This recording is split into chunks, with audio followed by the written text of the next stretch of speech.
வணக்கம்.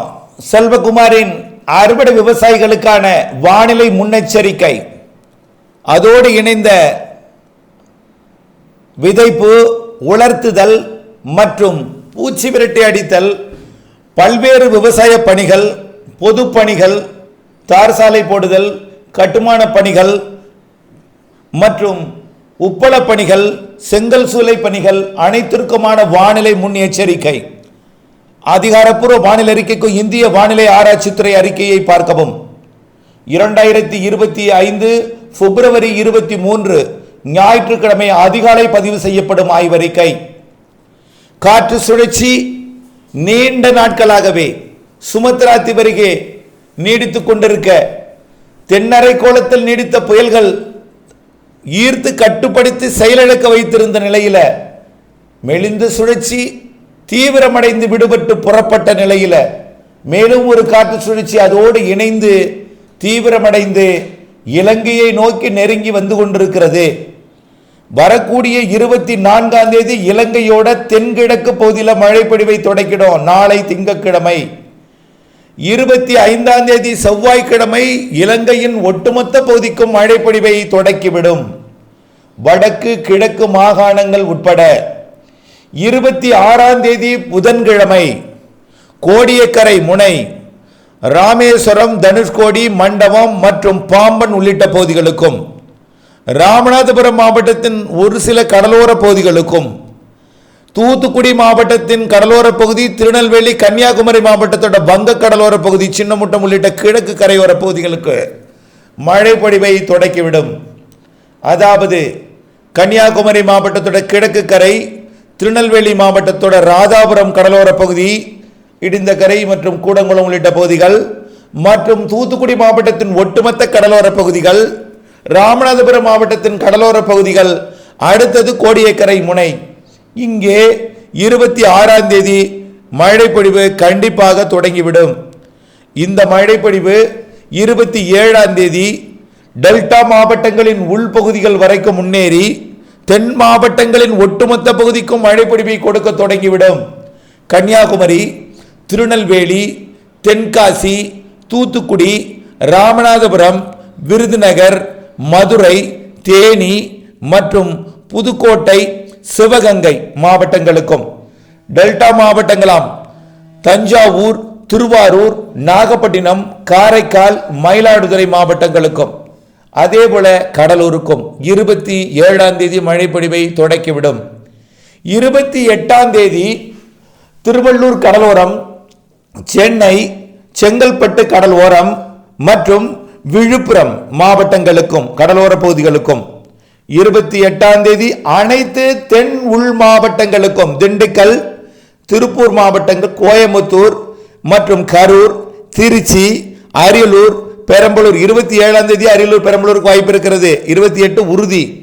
அரியலூர், பெரம்பலூர், திருச்சி, கரூர், நாமக்கல், ஈரோடு, நீலகிரி வரைக்கும், அதே போல சேலம் மற்றும் கள்ளக்குறிச்சி, விழுப்புரம், கடலூர் மாவட்டத்திற்கும் 28ஆம் தேதி மழை பொழிவை தொடக்கிவிடும்.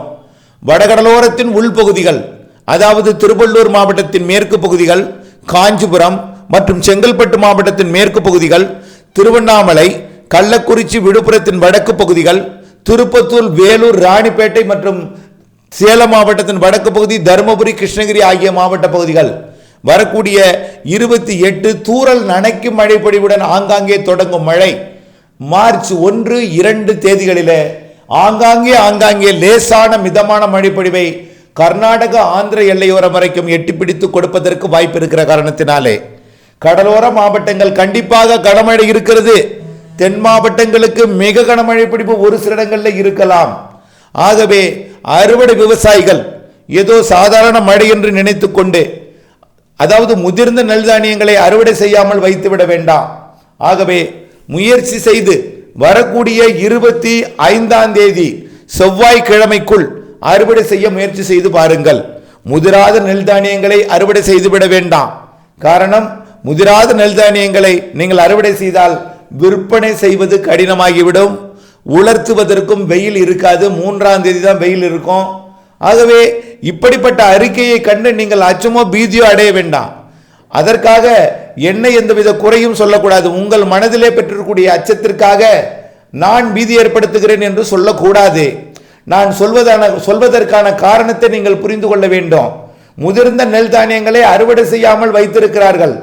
அவர்களாவது இந்த வரக்கூடிய மழையிலிருந்து மீட்டெடுத்து வைக்கோல் வரை மீட்டெடுக்க வேண்டும் என்பதற்காகத்தான் முன்கூட்டி அறிவிக்கிறோம். அதாவது ஒரு அறுவடையை செய்ய வேண்டும் என்றால் 3 நாள் குறைந்தபட்ச வேண்டும், அறுவடை செய்ய 2 நாள், வைக்கோல் சேமிக்க 1 நாள் என்று அதை கொண்டு போய் பாதுகாக்கவும் ஒரு இடம் வேண்டும். ஆகவே இதற்காகத்தான் முன்கூட்டியே சொல்கிறேனே தவிர முதிராத நெல் தானியங்கள், அதாவது மழை நாட்களில் கூட முதிராமல் இருந்தால் அதுக்கு எதுவும் சேதம் வந்து விடுமோ என்ற அச்சத்தில் என்னை குறை கூற நினைக்கிறீர்கள். நான் உங்களை அச்சப்படுத்த வேண்டும் என்பதற்காக இந்த அறிக்கையை நான் வழங்கவில்லை. உண்மையை சொல்கிறேன். அதாவது முதிர்ந்த நெல் தானியங்கள் அறுவடை செய்யாமல் விட்டுவிடக்கூடாது, அதை பாதுகாக்க வேண்டும். அறுவடை செய்து விடுவார்கள் சில பேர், அதை விற்பனை நிலையத்தில் கொண்டு போய் விற்பனைக்கு வைக்கும் பொழுது தண்ணீர் புகும் இடத்துல வைத்து விடுவார்கள். எப்படின்னா, ஒரு இடத்துல மேடான பகுதியில் பெய்யக்கூடிய மழை எங்க வரும்? தாழ்வான பகுதியை நோக்கி வரும். இவங்க கொண்டு போய் தாழ்வான பகுதியில் வச்சா என்னாகும்? தண்ணீர் ஓடக்கூடிய, வாரி ஓடக்கூடிய தண்ணீர் அந்த மழை பெய்த அடியிலிருந்து அது நீர் புகும் இடத்துல கொண்டு போய் வச்சிருவாங்க. அதாவது ஒரு இடத்துல மழை பெய்தால் கொஞ்சம் கூடுதலாக பெய்யும் பொழுது என்னாகும்? தண்ணீர் ஓடத்தான் செய்யும். சிறு துளி பெருவெள்ளம் தானே. ஆகவே 2, 3 துளி, 4 துளி, 10 துளி விழுந்தா என்னாகும்? தண்ணி லேசாக ஓடத் தொடங்கும். அப்போ ஓடத் தொடங்கும் போது அதில் கொண்டு போய் தன் நெல்லை கொட்டி வைத்திருந்தால் அல்லது ஏதேனும் விற்பனை செய்ய வேண்டிய தானியத்தை கொட்டி வைத்திருந்தால் தண்ணீர் புகுந்து விடும். அப்போ எவ்வளவு நஷ்டம் ஏற்படும்? ஆகவே தண்ணீர் புகாமல் மேடான பகுதிகளில் கொட்டி வைக்க வேண்டும், மூடி பாதுகாக்க வேண்டும். இது ஒரு மிக முக்கியமான காரணத்துக்காக தான் இந்த முன் அறிவிப்பு.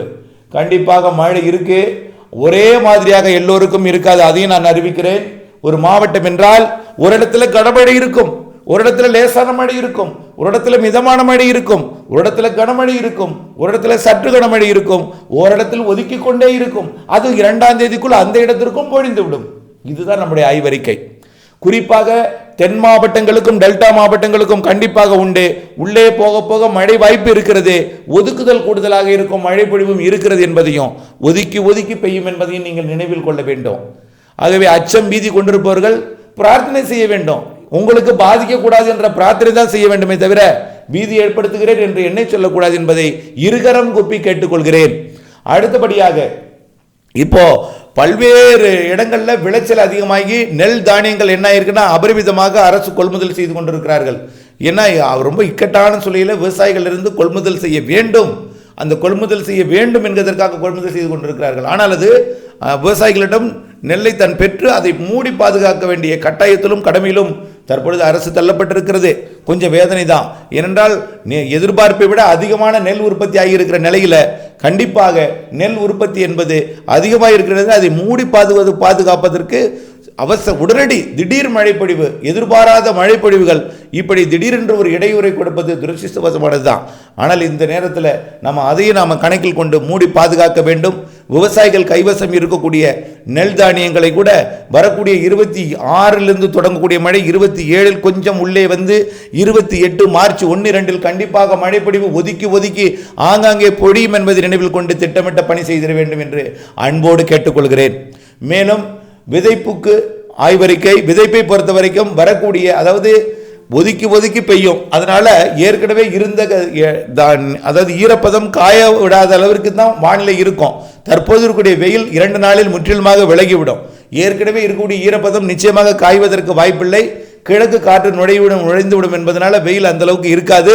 ஆனால் 2 நாளைக்கு வெயில் இருக்கும். திங்கட்கிழமை செவ்வாய்க்கிழமை வரைக்கும் வெயில் இருந்தாலும் படிப்படியாக வெயில் குறைந்து கொண்டிருக்கும். நாளை முற்றிலுமாக குறையும், செவ்வாய்க்கிழமை இன்னும் குறையும், புதன்கிழமை முற்றிலுமாக வானிலை தலைகீழ் மாற்றமாகிவிடும் புதன்கிழமை என்பதை புரிந்து கொண்டு, ஆகவே விதைப்பிற்கு உங்களுடைய நிலத்தின் தன்மை, அதோட ஈரத்தன்மை, இவை பொறுத்து உங்களிடம் நீங்களே திட்டமிட்டுக் கொள்ள உங்களுக்கு வாய்ப்பு வழங்குகிறேன். ஆனால் மழைப்பொழிவு ஒதுக்கி ஒதுக்கி ஆங்காங்கே கனமழைப்பொழிவு இருக்கும் என்பதை நினைவில் கொள்ளுங்கள். அடுத்தபடியாக அனைத்து பணிகளும், செங்கல் சூளை, உப்பளப்பணிகள், இவற்றிற்கான வானிலை ஆய்வறிக்கையை பொறுத்த வரைக்கும் மழை 28ஆம் தேதி கோடியக்கரை அகசியம்பள்ளி பகுதிகளுக்கு கண்டிப்பாக பொழியும். 26ஆம் தேதி தூறல் சாரலாக தொடங்கி 27ஆம் தேதி அதை நீங்கள் உணர்வீர்கள். மிதமான மழை பொழிவாக, சற்று கனமழை பொழிவாக கூட அகசியம்பள்ளியில் பொழியலாம். 28 மற்றும் மார்ச் 1-2 தேதிகளில் கனமழை வாய்ப்பு இருக்கு. அதே போல தான் தூத்துக்குடி மாவட்ட உப்பள பகுதிகளுக்குமே, அதே போல தான் மணமேல்குடி, கட்டுமாவடி மற்றும் மரக்கான பகுதிகளுக்கு கூட, மரக்கான பகுதி கூட அந்த அளவிற்கு பாதிக்கும் மழைப்பொழிவாக தெரியல. ஆனால் மழை வாய்ப்பு இருக்கு. உப்பை பொறுத்த வரைக்கும் மழை பெய்தால் கரைந்து விடும் என்பதற்காகத்தான் இந்த முன்னெச்சரிக்கை. கஷ்டப்பட்டு உப்பு பாத்தியை தயார் செய்து உப்பெல்லாம் வாருவதற்கு தயாராக உப்பு பட்டிருக்கிற நிலையில பாத்திகளில் இருக்கக்கூடிய உப்பை பத்திரப்படுத்த, உப்பை வாரி சேமிக்க அன்போடு கேட்டுக்கொள்கிறேன். வரக்கூடிய 26ஆம் தேதி மழை தொடக்கம் என்பதனால 27ஆம் தேதி அகசியம்பள்ளியிலையும் தூத்துக்குடியிலையும் கண்டிப்பாக மழை இருக்கும் என்பதை நினைவில் கொண்டு நீங்கள் திட்டமிட்ட பணி செய்து லாபம் அடைந்திட அன்போடு கேட்டுக்கொள்கிறேன். அதே போல செங்கல் சூளை பணி, செங்கல் அதாவது கட் பண்ணிட்டு இருக்கீங்க, இப்போ கல் அதை நீங்கள் உலர வைத்து அடுக்க வேண்டிய பணிலையும் இருப்பீங்க. பல்வேறு நிலையில் இருக்கும் உங்களுடைய பணி. ஆகவே இந்த மழைப்பிடிப்பை நினைவில் கொண்டு நீங்கள் திட்டமிட்ட பணி செய்ய வேண்டும். என குடிசை தொழில் போல ஆங்காங்கே சிறு விவசாயிகள் செய்து கொண்டிருக்கிறீர்கள். அவருக்கான முன்னறிவிப்பும் இதே போல தான். அனைத்து உலர்த்தும் பணிகளுக்கும் இதே தான். உலர்த்தும் பணியை பொறுத்த வரைக்கும் 2 நாட்களுக்கு தான் உலர்த்தலாம். அதுக்கப்புறம் நிம்மதியாக உலர்த்த முடியாது. செவ்வாய்க்கிழமையிலிருந்து மேகமூட்டங்கள் வர தொடங்கிடும். புதன்கிழமையிலிருந்து தூறல் வர தொடங்கிடும். வியாழக்கிழமையிலிருந்து மழையாகவே வந்துடும். வெள்ளி, சனி, ஞாயிறு மழைப்பொழிவு, கனமழை பொழிவு இருக்கிறது என்பதை நினைவில் கொண்டு திட்டமிட்ட பணி செய்து லாபம் அடைந்திட அன்போடு கேட்டுக்கொள்கிறேன். நன்றி.